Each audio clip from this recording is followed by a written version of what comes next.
Anderson. Here. Commissioner Montrell Mr. McClendon. Here. Commissioner Tommy Lee. Here. Commissioner Michelle Morgan. Here. Commissioner Lee Powers. Here. Mr. George Chambers. Thank you. Thank you. At this time, following the agenda, we're going to do an invocation followed by the pledge. We are very selectively honored today to have former District 1 Commissioner that participated to come lead us in an invocation, and it'll be followed by the Pledge of Allegiance by District 4 Commissioner Morgan. Please join me as we go to the throne. Most precious and all-wise Father, we come just to give you the honor, the praise, and the glory. Father, we just thank you for the many blessings that you bestowed upon us individually. We thank you for the many blessings that you bestowed upon this awesome county. Lord, we ask that as we go through this meeting, continue to guide the men and women who are sitting on the podium, guide their thoughts, guide their actions, and their decisions. We ask that you continue to place a hedge of protection around the men and women who fight for democracy abroad as well as at home. These are the prayers we ask in your Son's name. Amen. Amen. I pledge allegiance to the flag of the United States of America and to the republic for which it stands, one nation, under God, indivisible, with liberty and justice for all.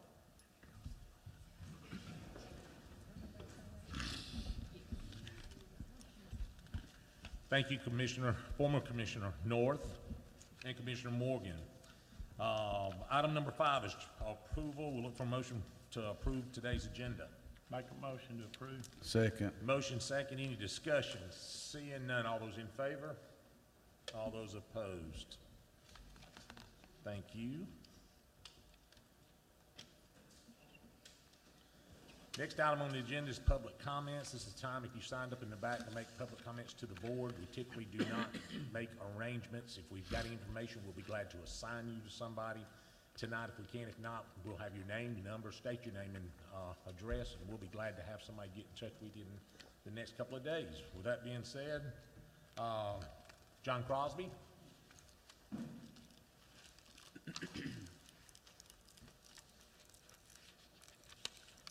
My name is John Crosby. I live at 114 Plantation Walk, Carrollton, and I want to bring up seniors once again. I know we got some new board members. I want to thank all the previous board members for the good job y'all have done. This is a wonderful county to live in. I hope the new board members work with you well and you make it better. A couple of comments. I know you're working on the 10-year plan. I'm hoping you're looking at seniors. There's a lot of retirees moving in, and there's a lot of baby boomers retiring. So our community of seniors is only going to grow. So I hope you put something in the 10-year plan for that. Along with that, I was thinking the Performing Arts Center would be a perfect place for some wellness and health and education classes if y'all could sponsor with somebody or sponsor one on your own. Same thing coming up with a new gymnastics center. In foreign countries, especially Denmark, Sweden, and some of the other countries, they have falling classes for adults, not prevention. It's what to do when you're falling. Is it best to throw your arms out and try to fall on your head? Best to catch yourself? I have not seen one of them classes offered in our area. So if y'all could work at one of them, and most of them require mats and obstacle courses. So that gymnastics center would be perfect to have one. And the next thing is, if you could look at when you hire for that center, have somebody there that knows a little bit about seniors that could lead some classes and stuff if the case was arose. I thank y'all. Appreciate you listening. Thank you. John, thank you very much. I'd like to know how to fall, John, myself. Yeah, that baby boomer retirement's hitting a lot of us. There you go. Thank you. Well, that was all for public comments. We'll move into item number 7 under the business session. Item number 1, we call on Stacy Blackman, MOU for DecoStar. And I think Donna Lackey is here as well. Thank you. That's right. Donna Lackey's here if you have any questions about the project. But thank you, Mr. Chairman and Commissioners. This is an MOU with the Carrollton Payroll Development Authority, DecoStar Industries, Becknell Industrial LLC, the county, the city, and the Board of Tax Assessors. The company really appreciates y'all hearing this tonight. Because we didn't have the April meeting, the project's on a really fast track, so they're hoping to be open, I think, September 2018. So they appreciated y'all hearing this tonight. The project is a standard MOU, and you'll see that on page, I think, 28, that has the job goals and the investment. And so it's 41 jobs, and it's $12.9 million. And the land investment would be $9.2 million, and the equipment is $3.7 million. And the one thing that's a little bit different, sometimes we have this, but they have a developer that's building the building. That's the Becknell entity that you see on the MOU. And so they're building the building and they're leasing it to DecoStar. And so you'll see on page 2, I think, that company has the right to buy the land because they built the building. So that's the only kind of twist here. We have the standard clawbacks in the agreement. So if they don't meet 80% of the average of the capital investment and the job goals, then they owe the taxes for that year. So, do you have any questions? Yes, I do. Okay. So this is in addition to what they already have now? Right. So this, I'm sorry, go ahead. No, that's what It's- this is in addition? Correct. It's I think, and Donna may be able to answer this better, but it's on page 26. There's a survey of the 15 acres that they're building this on, and I think it's right across Tacoma Drive from their existing plant. So it's on Plowshare Road and Tacoma Drive. Okay. And you said open September 18th? Correct. So they've already started? They asked for an access agreement from the Payroll Development Authority to go ahead and begin clearing trees, which they have done on that 15 acres, in order to be able to stay on the timeline. Yes, ma'am. So they've already started? They've already started clearing the property. Okay, and by September, they can have this building built? Correct. And now the money's on page 28, and the employees. This includes nothing of what the current operations are. That is correct. They currently employ 1,300 full-time equivalent employees at that one facility. They have vacated, or excuse me, by the end of this month, they will have vacated the additional facility that they've been occupying and renting from Janus International in Temple, and those 20 employees will go back to the main campus. So 1,300 total, then adding 41 more. Okay, now you said the 20 that are going over there, are those already 20? They are not included in the 41. They're part of the 1,300 that Okay, exist. so these are gonna be 41 new Brand new employees? positions, correct. Okay, and then by this year 21 or whatever, they're supposed to be, what's the 12,900,000? That will be the full investment. Okay, and includes nothing of what they currently have? That is correct. Okay, and failure to meet these goals? The clawbacks will be immediate. Okay, Yes. thank you. And I would like to say that, as you know, but for the public record, we do monitor this on an annual basis, and they have to report not only their job creation, but also their investment by May 1st of each year. Donna, that's the annual report they supply to y'all. It's on page 11, 5.6. That's They give you correct. the annual report and y'all supply it to us. That's correct. And so when do we see that on all the companies that we get, that we have done? Typically, they this? come and give us a report, or they'll send it by email to us. Is that That's how it correct. comes? And I make it a point, since I'm the keeper of all the You keep Development all of Authority them. records, I make a point of getting that to you by May 31st of each year. Would you mind sharing it when you get it? Absolutely. Thank you. Thank you. All right. And one thing I forgot to mention was that the school taxes are still paid. Those are not abated. Where does that say that? It says it in, let's see. It's on page 8, that notwithstanding paragraph. It talks about still paying 100% of the taxes, the school taxes. Last paragraph on Right. page 8. Right. So, and it doesn't affect any monies that they currently pay on the current operations? Correct. This is, Even though, are they moving into that, all into that new building? Oh, no, ma'am, only the 41 jobs. Okay. Okay. And why the last minute? The last minute is because the turnaround time based on a new project that they have signed a contract for. Okay, thank you. All right, y'all have heard. We'll look for a motion from the board. I make a motion to accept the memorandum of understanding with EchoStar. Second. We got a motion and a second. Any discussion? Seeing none. All those in favor? All those opposed? Thank you.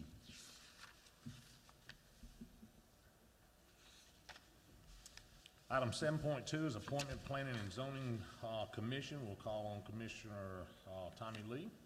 Yes, Chairman and Commissioners, fellow Commissioners, I'd like to make the recommendation for Kim Hagan for District 3's Planning and Zoning Board. I'll second that. We have a motion and we have a second. Is there any discussion? Is this to replace Yes. someone currently? Yes. Okay. Any further discussion? Seeing none from the board. All those in favor? All those opposed? Would you stand up, Mr. Absolutely. Hagan? Mr. Hagan, if you'd like to come introduce real quick. Absolutely. You're here. We appreciate it. Thank you.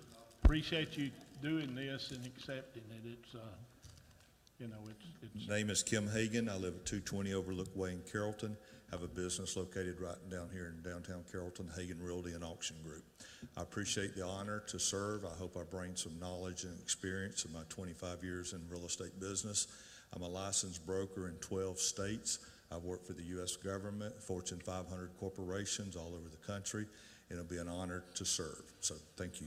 Thank you. Commissioners. Thank you. Thank you. Yeah, and you'll probably need a wheelbarrow to take all the money home that we pay you. He's got great support. Thank y'all. Now we'll move into item 7.3, an update on public comments. We're going to ask Miss Carolyn Gray and Miss Deidre Rouse to come. If y'all remember, several months ago, Miss Gray came and during public comments read a letter to us and had her great nephew with her, and then there was an article in the paper, it was a follow-up and everything, and typically during public comments, we always assign someone. We didn't that night, and the next couple of days, we didn't know who assigned to, so my staff took it upon themselves to take it on and assign it to us.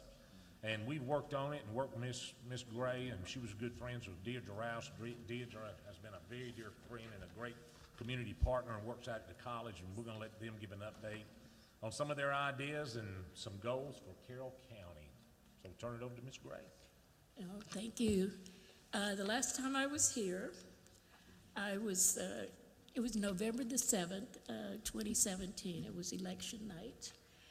And I came because I was very troubled about the future, and especially I had my little nephew there. And let me give you a little background on the nephew situation. I'm single, I never had any children, and I had gone to one too many family reunions and class reunions where everybody was showing their grandchildren's pictures.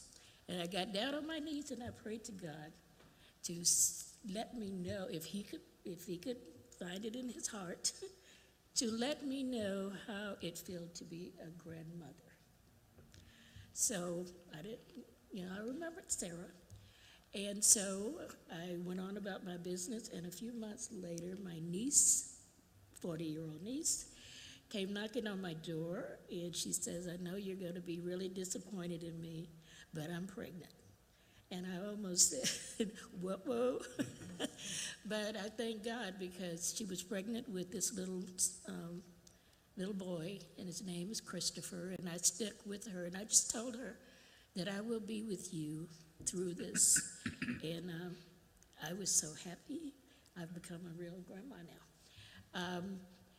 But I did more thinking because when I came to the board, I challenged the board to do whatever you needed to do to ensure that my little nephew, Christopher, and all of his little pals at the teapot, they're 4 years old now, would grow up in a county, in a place that accept them and where they could feel comfortable pursuing their dreams. And then I stumbled upon an article, a newspaper, a magazine at the dollar store. It was the Reader's Digest, and it had a big article about the 10 nicest places in America. And I thought, well, thank you, God.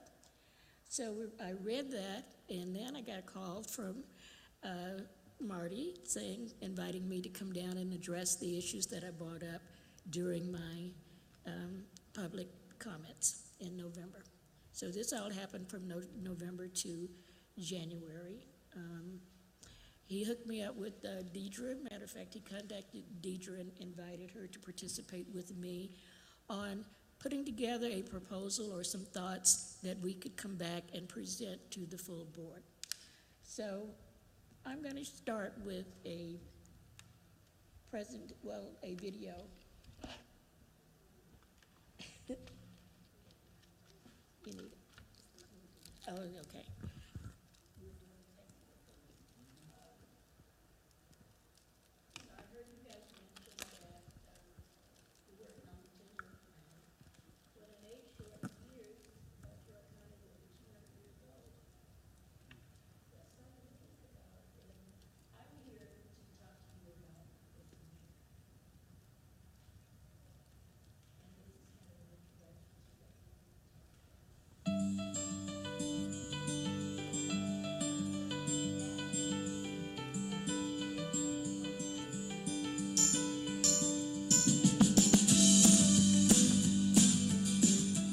Gallatin, Tennessee, it's a small town just outside of Nashville. Maybe a small city of only 40,000 people, but we're big in attitude.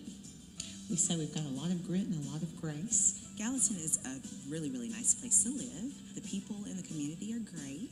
Like any great place, it's not about the physical location, but it's really most about the people. I think being nice is doing something for another individual that maybe no one ever knows about. The flavor of this town is positive. When you walk around the square, people are basically jovial. And of course, it's growing every day. We've got, a lot of folks moving in from Nashville, and that's a good thing. Our population demographics have changed. New people validate the special character that we have, but they also enhance that texture. I think Gallatin has been successful in dealing with tremendous growth and with difficult circumstances because we have worked so hard to build relationships with one another. When something does happen, we can all get together and discuss it. Tragic shooting last year, unfortunately. A young lady had some challenges, from what we understand, could be some mental challenges, and she was shot by the police here in Gallatin. That was the worst day since I've been in office. A woman lost her life, and how devastating is that? The way that our community responded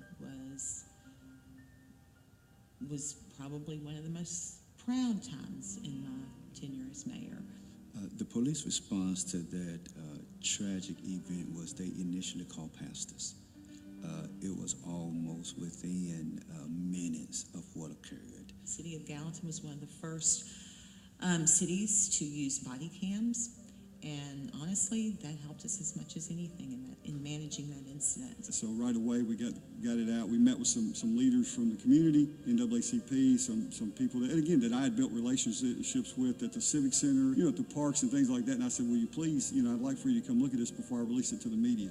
There were people wanting to organize demonstrations, and one of the organizers actually reached out to the police department and reached out to me and reached out to the faith-based communities and wanted to have a prayer vigil. And that prayer vigil was, of course, for the woman who lost her life, but it was for our community, it was for healing. That way the whole situation was handled, I think, is a model for many citizens. Gallatin has always chosen the high roads when we could have done otherwise. I think the future for Gallatin is bright.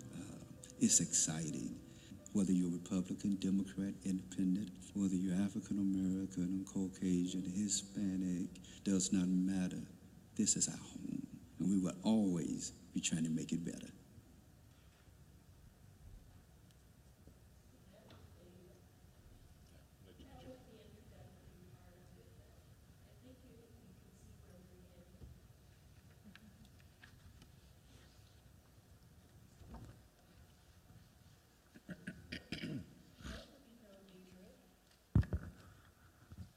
And we put it in your packet, our resumes and history, so you know that we both have experience in the field of diversity and inclusion.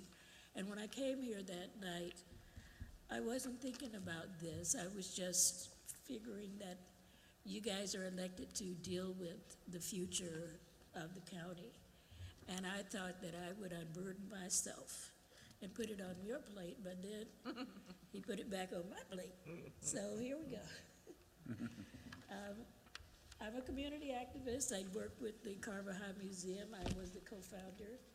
I spent nearly 30 years in communications. I have a bachelor's degree in communications from California State University. Can you hold the mic? Yeah, hold the mic so we I cannot hear you.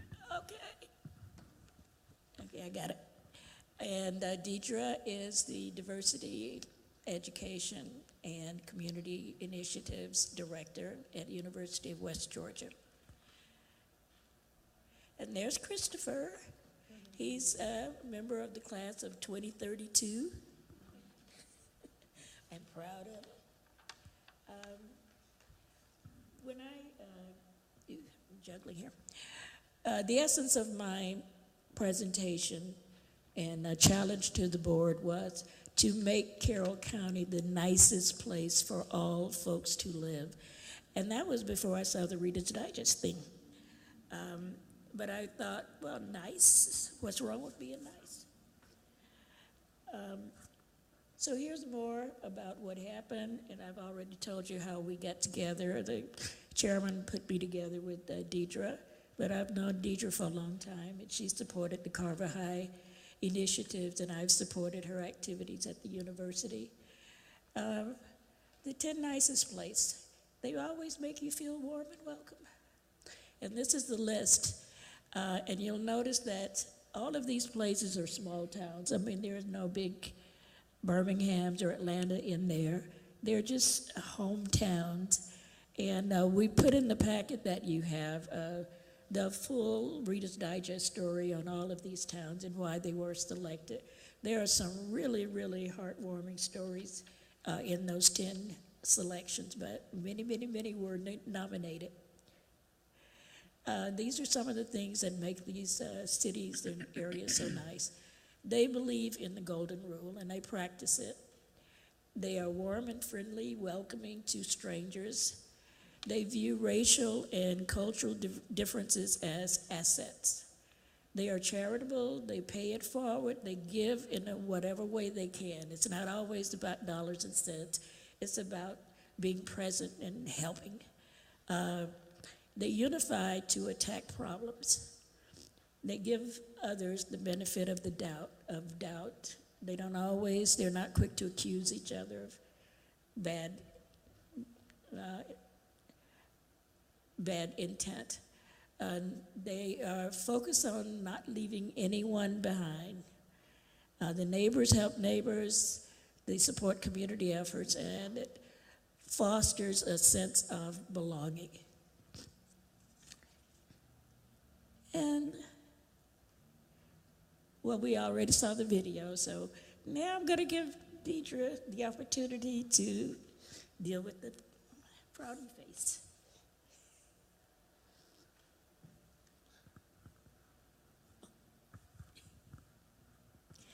Good afternoon again.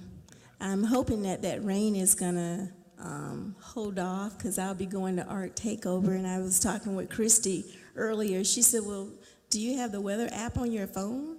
And I said, yes, I do, but I'm just still hoping. And so I saw what it said, but it's holding off so far once we leave here. Again, as Carolyn already reiterated, thank you for allowing us to come before the commission based off of Carolyn's November attendance here. And she said Marty had reached out to me and asked, I know Carolyn. And I was like, oh yeah, I've known Carolyn since she moved back here. So a natural partnership with some of the things that we're trying to do at the University of West Georgia. We have this particular face that's not a smiling face because sometimes some of our citizens do feel isolated and maybe not as welcome in our community. All of us can think about situations, if we're honest, where, is that too loud? Okay.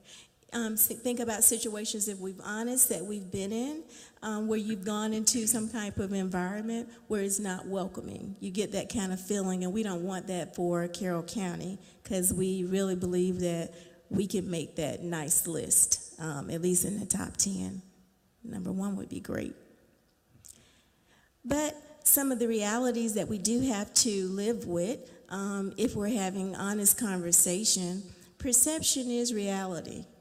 And if you look at most likely being served in our community, Caucasian, most likely not being served, those who identify as non-white, most likely being served in terms of access to different things, those who are connected in terms of access to power, and then of course not being served, not being connected.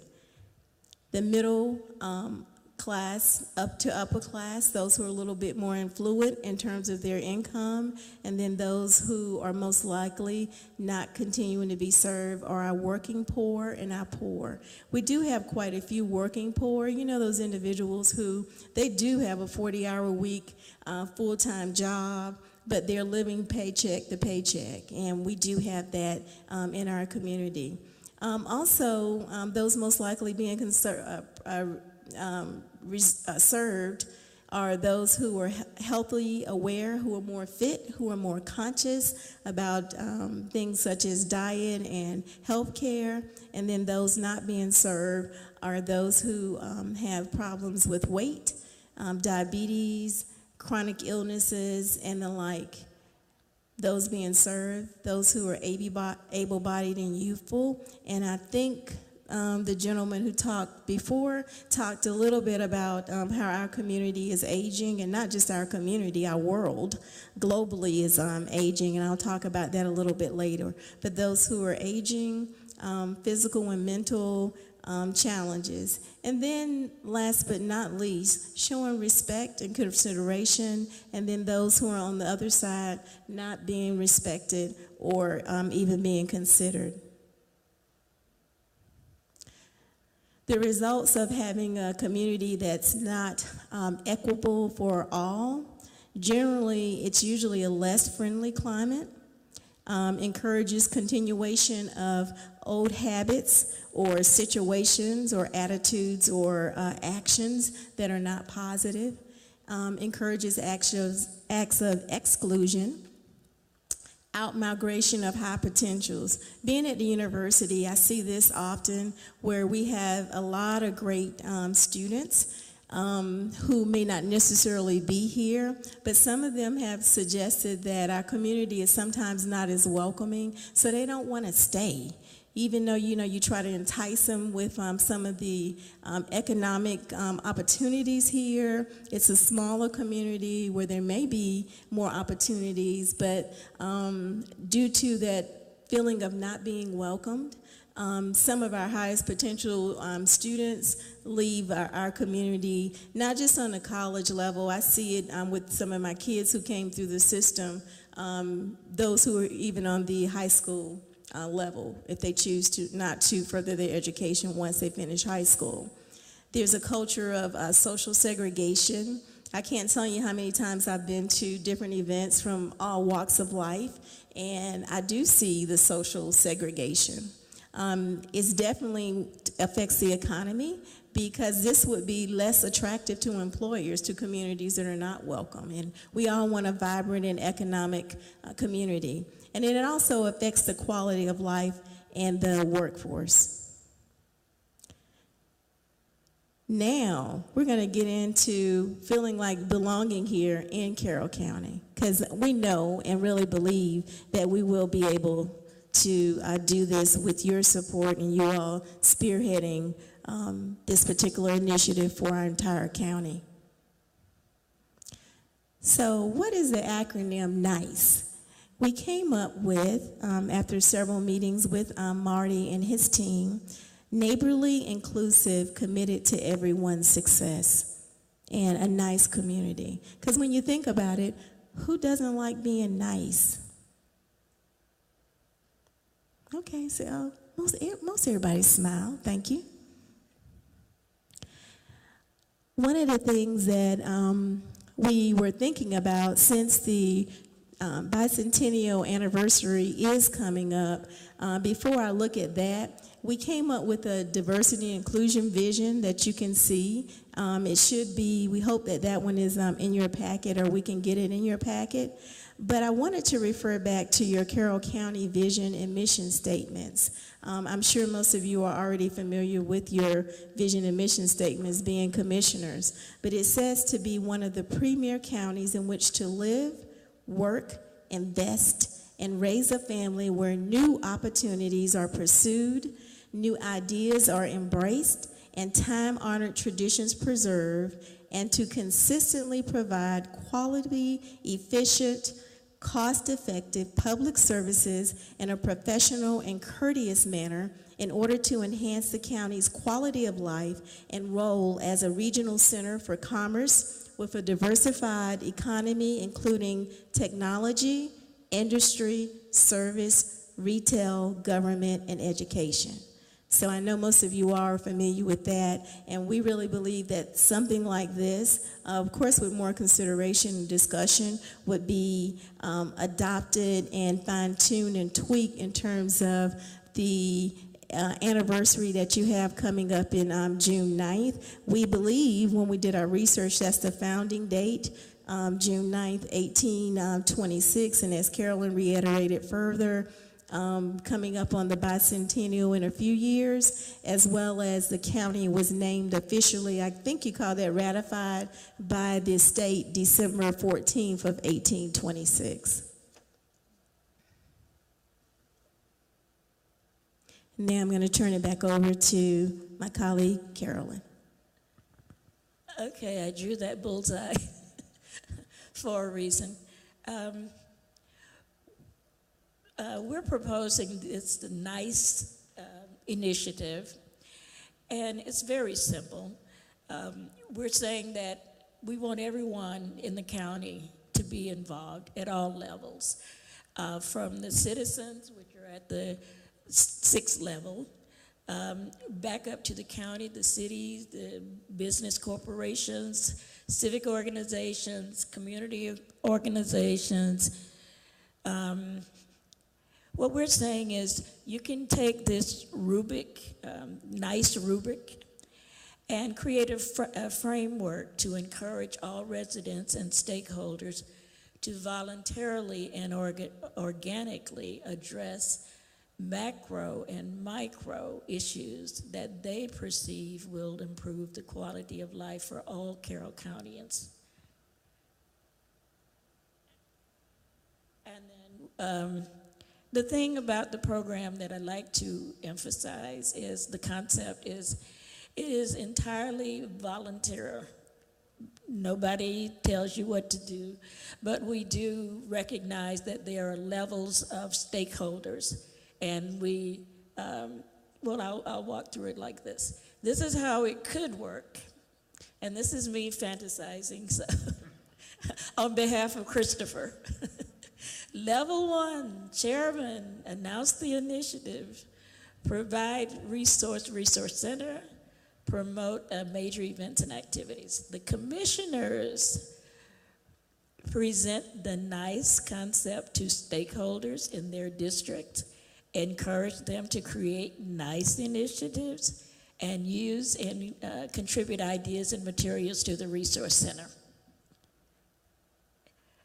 Next level is municipal stakeholders, that would be the cities. Basically, all of these are going to be the same. Each one of the stakeholders are going to be encouraged to initiate their own NICE initiatives, and according to their what's appropriate for their mission or their organization. Then we're wanting everyone to feedback to the resource center some of their best practices. The resource center is basically a website that keeps track of all of the activities that's going on, and so that everybody can benefit from what others are doing and not just have to make it up from scratch, or just see, the interesting things that other people are wanting to do. So we have the corporate level businesses. Corporations have initiatives all the time for one thing or another, and we're saying there's probably, and this is true about all of the levels of the circle, there's probably something that everybody's doing in their stakeholder level that they could do better to improve the quality of life. And not just big things that cost a lot of money, but small initiatives, social initiatives within their workforce. It's up to them, and it's entirely voluntarily, so no one is going to put a dollar and cent on it. Nobody's going to come around and monitor, and we just want to see what bubbles up from the community, because we feel, we have a sense that this gives people permission to be nice, because I think the feeling is there, but I think that a lot of our history has kept us apart and distanced us from one another. This says, well, if you're thinking about being nice, go ahead, be nice. And so everybody has a role in it, even down to the citizens. They get together with their family and friends, talk about it, and decide, well, what nice thing could we do to make our lives better and improve life for others? And again, we want everybody to share their information and stories with others. And this is important because nice sounds like, you know, kind of a cockamamie idea, but it's a serious concept. It's a serious concept about change and how you can introduce change into a community structure and have it take hold. It's like planting, you know, I'm from a farm family. It's like planting seeds. So we're asking the commissioners to strongly urge the stakeholders to embrace the program and be advocates for it, and to take the nice challenge so that we can have everybody in the community at all levels can feel a part of it and responsible for it. Is this you? Okay, I give all of the nasty things to Nidra to do. Thanks, Carolyn. As Carolyn had already alluded to in terms of some of the other imaginings, in order for us to be honest and have these great conversations and continue to have and work towards having a nice community, and forgive me for turning around, I used to be in a classroom, so I just feel like my back is to you all over here.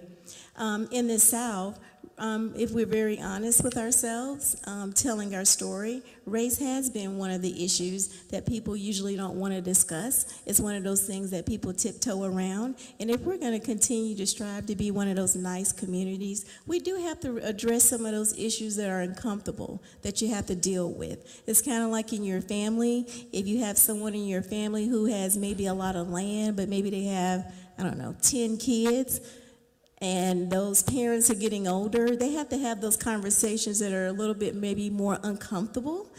What's going to happen once those parents maybe are deceased? What's going to be done? And so you have to have those honest conversations, but no one likes to look towards their family like, oh, mom, dad, grandmom, that they will pass away. But you do have to have those honest conversations to be prepared. And with us moving into our 200-year anniversary and looking forward as Mr., I think it was Crosby said, in terms of 10 years from now.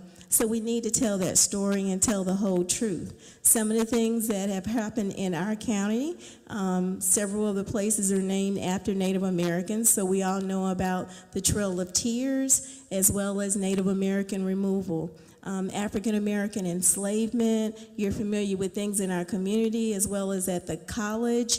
Most of you are familiar, probably have heard of the Bonner House and the Bonner Plantation that used to be there. It's a little history there, but having those honest conversations, having conversations about the Civil War and the Confederate monuments, and just we're going to talk a little bit about those things now a little bit later, and Carolyn will get into those. Jim Crow, segregation, as well as exclusion. We talked a little bit more about that because who likes to be excluded? No one.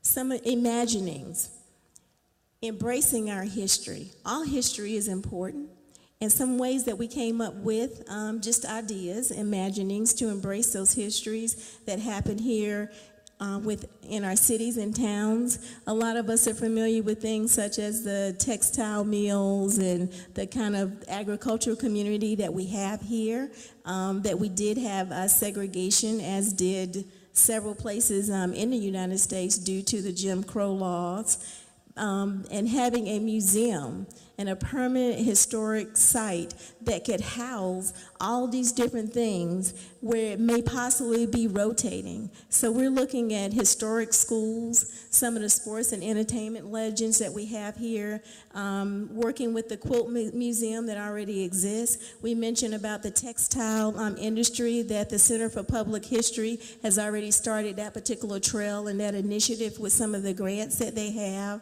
Culture and social religious traditions, agriculture and farming, that's still big in our particular county. So we understand the importance of all of those particular entities and having a place for all of those, not to mention another place in terms of tourism for our particular community when people come through. These are a couple of things that we are proposing and came up with in terms of imagining. So we can look at being a little bit more, or definitely more inclusive as a community.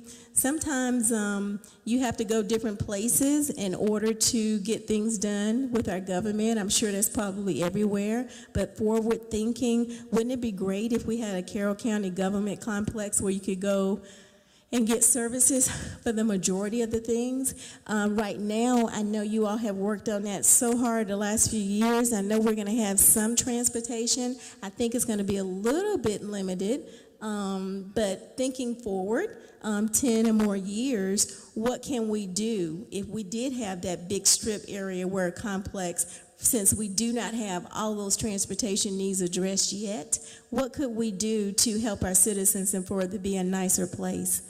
Another thing is a one-stop shopping of the website where all Carroll County employees can post links to their current openings. You do have to go several different places, Department of Labor and different things for people who are looking of where can I get a job. I mean, I know you can go to Goodwill, they do a lot of work. I know at the Burson Center, the Chamber of Commerce, but wouldn't it be great if we had a place and we just said Carroll Works?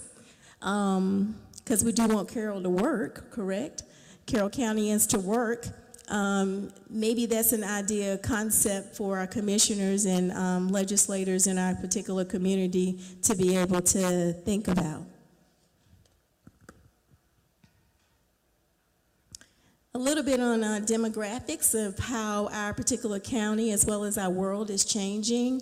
There's 7.6 billion people in the world. China is number 1. India is number 2. And the United States is about 325 million. So we're in 3rd place in the world in terms of demographics. You should have, I hope, this slide in your packet, but I wanted to talk a little bit about the University of West Georgia, and this is a short diversity and inclusion timeline. I have the red or the burgundy, as you see it, highlighted a little bit. In 1963, Lillian Williams was the first African-American student to enroll at the University of West Georgia the summer of 1963. She took 3 classes. She was a non-traditional student. Then if we jump all the way to 1993, and I'm just highlighting a few things in terms of how things have changed in terms of diversity and inclusion initiatives at the university. A women's studies minor was instituted 1993. Then if we jump to 2001, Carolyn had already alluded to George Washington Carver High, which was the all black, or during that time, Negro high school here in the Carroll County area. Dr. Sethna, some of you all may remember the classes of, I think it was 55 and 56, who were all denied entrance into West Georgia College, where their applications were not even viewed, but they were denied due to race. So in 2001, Dr. Sethna reached out to Carolyn and some others who were with the Carver High Museum's Archives Project and invited them back to campus. She was not in that particular class, but it was some members of that particular class who were still living who came to that particular engagement, and they were all also on TV with, help me remember? Good Morning America. I can remember which one of the shows it was. And then if we jump all the way to August of 2014, our current president, President Cal Marrero, established a President's Commission on Campus Inclusion. He realized that the demographics of our world are changing. In order for us to be forward-thinking and to be able to deal with the different changes that would occur with that, he instituted a President's Commission on Campus Inclusion. I'm a member of that. It ranges from faculty, staff, and students from all different areas, from the Richards College of Business to our police, to Dunn West, to the Center for Diversity and Inclusion, to the Faculty Senate, to the Staff Advisory Council, as well as the Student Government Association, to get that kind of input from different individuals. And then one of the other big steps that was taken by the university, July of 2016, or July 1st of 2016, the university hired an inaugural Senior Diversity Officer, and that's Dr. Eve Rose Persina. She's very aware of the different things that are going on, working with faculty, staff, and students to see what we can do to even be a more welcoming university. The university is a big part of our community, along with a lot of other entities on campus. Just wanted to show you a little bit about the student diversity. I think that should be in your packet. When you look at the gender, in 2010, it was 62.2% female at the University of West Georgia, 37.5% male. That has increased for females. Now in 2016, it's 65.6% females at the University of West Georgia, and males is 34.4%.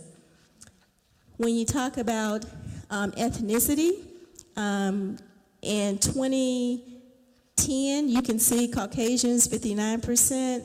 In 2016, Caucasians 51%. African American 26% in 2010, 2016, 36%. So I won't go through all of them, but you can see some of the demographics as well as countries too. And it's in your packet.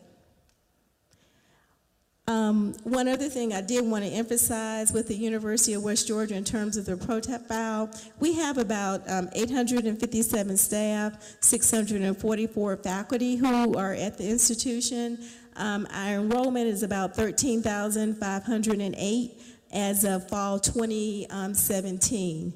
Just to let you know a few other tidbits, the top 5 countries that the students come from on the undergraduate level are China, Nigeria, Jamaica, Ghana, and Niger.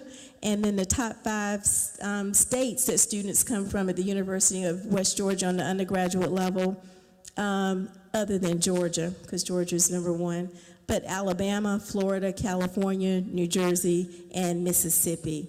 And we have roughly an estimated about 500 students who are registered as students who have some type of disability at the university. The top 5 declared majors for our undergraduate students are psychology, criminology, mass comm, biology, and early childhood education. These are a few stats, and it looks like that slide jumped. I'm sorry about that. To your left is Carroll County, but this is in your packet also. And to your right is Coweta County. So you could just see a few stats of our current statistics in our county. You see the median household income and how we compare with Coweta and how we compare here, of course, with ourselves as well as the United States in terms of our median household income. And you see here in Carroll, we are definitely below Coweta County, and this is in your packet. Why did you pick Coweta? Because I work at the University of West Georgia, and we have a Noonan campus. And you'll see in your packet on the resource page, there's a list of resources where you can go to the different websites and see these different statistics and things. And then when you look at the face of aging in our county, in 2010, we had 11,000 who were 65 and older, and the government uses 65 and older because that's when you still can receive your full Social Security.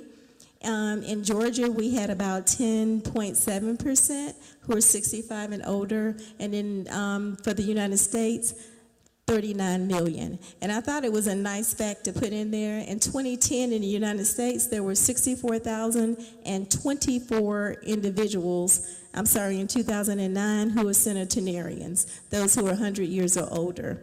If we jump over to July of 2016, Carroll County, 13% who are 65 and older, Georgia 13.1. That comes out to 47.8 million in terms of the United States. And you can see the centenarians went up at about 12,000 more in 2015 to 76,974. So your thoughts? I know we gave you a lot of information, and I did want to mention and thank Marty, as well as Susan, as well as Christy and Sissy, is that right? For their staff for allowing us to come over all these many months, having conversations with them, going back and forth of the best way to go about this. And in our earlier conversations in November, one of the things that Marty mentioned when we talked about this nice particular program or initiative, he said, "What's your nice?" And we've neglected to put that in your packet, so we've had several iterations of this particular presentation, so we really did like that, walking around Carroll County, what's your nice? And it could range from many things. So any comments or thoughts? We know this is a lot of information at one time, and we really appreciate you allowing us to come forward to be able to share this with you, to look at moving our county forward so it can be a more inclusive and welcoming place for everyone who comes here to live. I'm speechless. Okay. I told you they would be. I got to see this for the first time yesterday. Even though we've been talking about the process, but you know, I told them, Deidre, on y'all's behalf, I cannot more than thank y'all for the time and effort that's been put in there. I do recognize that Carroll County, I think, above. We had Montreal in for about an hour and a half yesterday, and we talked that Carroll County is above and beyond a lot of issues and things that we see nationwide, but we've got a long ways to go. And as a challenge, I'll challenge the board. You know, I told you government moves slow, but I knew Michelle brought some of these statistics to us just last month or whatever after the presentation at West Georgia College. So the board is seeing some of that. Absolutely. So I think our goal obviously is now determining, you know, I told you I'd challenge the board to see if we could take it to a level. What Deidre and we're seeing is when you go to Rotary, or if Times Georgian Weekly wants to put in there and challenge somebody, what's your nice? What is Temple doing? What's their nice? To do it, that we might apply for this, and we may make that magazine at some point. Well, we're hoping, absolutely, not next year, but we sure can shoot for 2020, 21 to kind of get all of this together. I don't see why we cannot be in. Well, I don't want to be, those who know me, I love athletics, so it would be nice to be in the top 10, but I want to be number 1.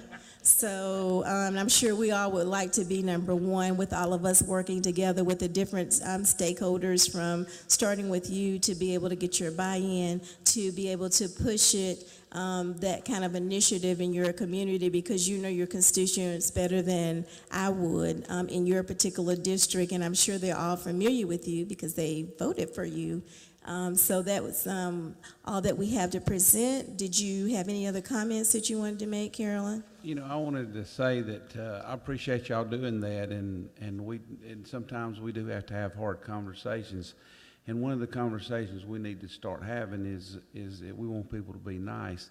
Is where does the kids learn to start being nice to start with? And it's from the families, and families have so separated, and there's so many single families, mothers and fathers raising their own, and I think that we need to address and bring a family unit back and bring Christ back into the family unit, because without Christ, nice cannot happen.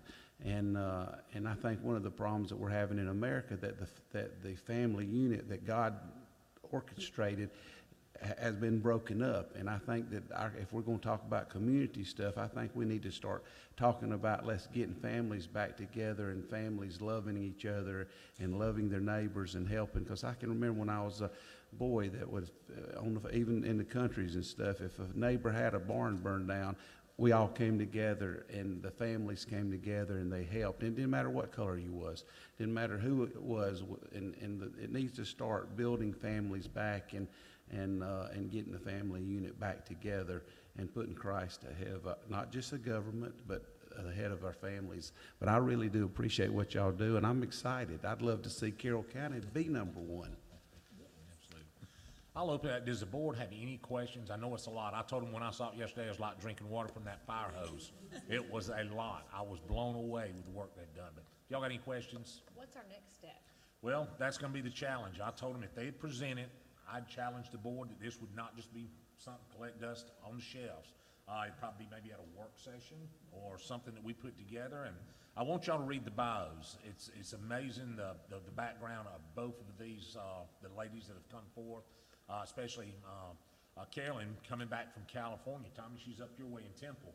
So she's one of yours right up there now, and she was in California, so we're glad to get her back. But the diversity and stuff she worked with was with Disney. So she knows Mickey Mouse herself. So, yeah, so she's just trying to bring some of this back to Carroll County, and we'll appreciate that. It'd be nice to hire and put someone on staff, and we talked about all that one day. We can have goals and go some direction, but I told them money, people, and all that was, always a situation with county government and finances and all that, but that we would start slow. But I thought it'd be a challenge, and I challenge the board to start moving in some direction. So we will take that and discuss further and bring it back up and stay in touch. So. Okay. Well, I'd like to say the one last thing. I had the pleasure of meeting Martin Luther King's daughter many years ago. She came to Disney for a diversity event, and on the way back to the airport, I asked her, how do you think your father would want to be remembered? And she said, well, he always said, everybody can be great because everybody can serve. So I feel in this situation, everybody can be great because everybody can be nice. Amen. I met Michael Jackson in California at Disney World. Yes. And they were chewing him out because he showed up unannounced. All right, anything else from the board? I did want to. We do need the PowerPoint presentation because there are a few things that weren't in there. But so if we could have that emailed to us, we can get that. Okay. And it sure would be nice in terms of whenever you all have your working sessions. Mr. McClendon knows me. It sure would be nice to have this announced by our chairman for our county. June is our founding month, right? That's right. So that would be nice. So I just thought I would add that in there. The County of Opportunity. That's right, County of Opportunity. So again, thank you all so much. And if you have any questions, you of course can reach out to us. You have our information there, and definitely reach out to Marty, Susan, Christy, and Chrissy and their team, and we'll make sure to be able to get back in contact with you. Absolutely. Carol and Deidre, once again, thank you on behalf of the Board of Commissioners. Thank you all for the time and effort you put in. Anything else from the board? Look for a motion to adjourn. Make a motion to adjourn. We have a motion. Second. Second. Any discussion? Seeing none, all those in favor? Adjourn.